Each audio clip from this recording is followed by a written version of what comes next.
O que Tiago escreveu em sua carta, no capítulo 4, versículo 15, está se confirmando nos dias de hoje através dessa pandemia. Através dessa pandemia, nós temos visto que realmente a vida é como a neblina, ou seja, a vida é algo breve, a vida é algo passageiro, a vida é algo fugaz. Tiago ele usa a figura da neblina, porque todos nós já vimos a neblina. A neblina pela manhã, ela está forte, ela está espessa, ela é capaz de encobrir casas, carros, árvores, prédios, mas nós sabemos que quando o sol nasce, ele começa a esquentar e o calor do sol começa a dissipar a neblina, e de uma hora para outra a neblina deixa de existir. Assim também é a nossa vida. Hoje nós estamos fortes, hoje nós estamos cheios de saúde, de sonhos, de planos, cheios de vida. Mas de repente, através de um pequeno acidente, ou de repente, através de um vírus, ou até mesmo através de um mosquito, mas de repente, assim como a neblina, nossa vida também, de uma hora para outra, ela deixa de existir. Diante dessa realidade, da fragilidade da vida, nós precisamos aprender a pensar mais na eternidade. Em algum tempo, todos nós, ou estaremos morando no céu, ou estaremos morando no inferno. E ali será para sempre.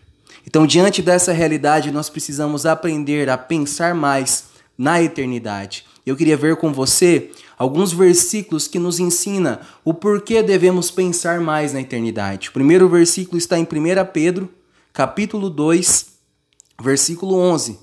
Aqui Pedro diz que nós somos estrangeiros e peregrinos.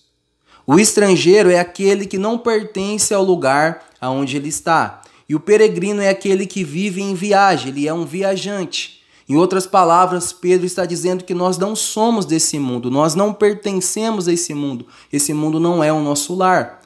Muitas vezes nós vivemos como se fôssemos morar para sempre nesse mundo. Mas Jesus ele diz no Evangelho de João, capítulo 14, do versículo 1 ao 3, Jesus diz que na casa de Deus há muitas moradas, que na casa de Deus há muitos quartos, e Jesus diz para os discípulos que ele voltaria ao Pai para preparar esses lugares para nós. E quando esses lugares estivessem prontos, ele voltaria para nos buscar, para que nós pudéssemos morar para sempre com ele, com o Pai. Então por que eu devo pensar mais na eternidade? Porque em primeiro lugar, esse mundo não é o meu lar. O meu lar eterno é ao lado de Jesus. Em segundo lugar, por que eu devo pensar mais na eternidade? Jesus diz em Marcos 8,36, o que adianta o homem ganhar o mundo inteiro e perder a sua alma? Em outras palavras, Jesus está dizendo que as nossas conquistas não são mais importantes que a eternidade. Muitas vezes nós vivemos com o nosso tempo, com os nossos esforços voltados todo para conquistar as coisas desse mundo. Muitas vezes a nossa vida, as nossas orações são voltadas apenas para conquistar um diploma, ou uma casa, ou um carro, ou um casamento.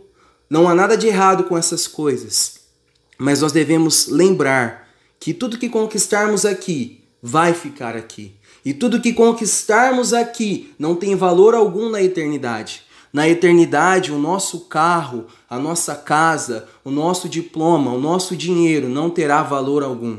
E Jesus nos ensina a juntar tesouros aonde o ladrão não pode roubar, aonde a traça não pode comer. Em segundo lugar, por que eu devo pensar mais na eternidade? Porque as minhas conquistas, aquilo que eu conquisto aqui não é mais importante do que a eternidade. E em terceiro lugar, no Salmos 30, versículo 5, está escrito que o choro pode durar uma noite, mas a alegria ela vem pela manhã.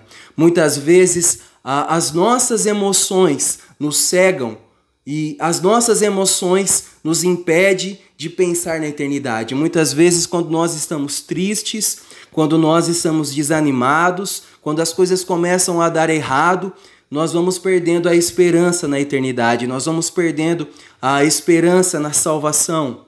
Ou quando tudo está indo bem, quando nós estamos felizes, quando tudo está dando certo, nós começamos a pensar apenas aqui nesse mundo e nós nos esquecemos da eternidade também. A Bíblia diz que assim como o choro passa, a alegria também passa. As emoções que vivemos hoje, tanto a felicidade quanto a tristeza, não podem nos cegar. Os nossos olhos devem sempre estar voltados para a eternidade, porque tudo que nós sentimos, tudo que nós vivemos vai passar e a eternidade será para sempre. Em Lucas capítulo 12, Jesus conta uma parábola de um homem que só pensava nesse mundo. Ele pensava em ajuntar e ajuntar e ajuntar e um dia usufruir de tudo que ele conquistou.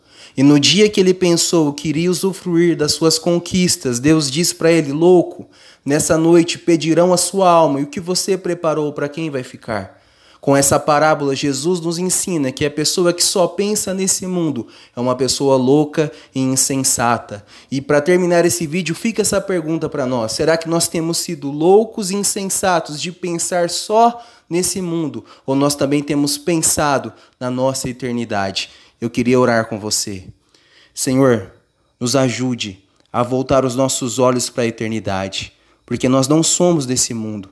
As nossas conquistas não são mais importantes que a eternidade. As nossas emoções não podem roubar o nosso foco. E a nossa vida, Senhor, é como uma neblina, é passageira, é breve. Nós não podemos ser loucos e insensatos de pensar apenas nesse mundo. Um dia nós estaremos morando ou no céu ou no inferno. Nos ajude a pensar na nossa eternidade, Senhor, porque nós queremos passar a nossa eternidade contigo. Esse é o nosso pedido no nome de Jesus.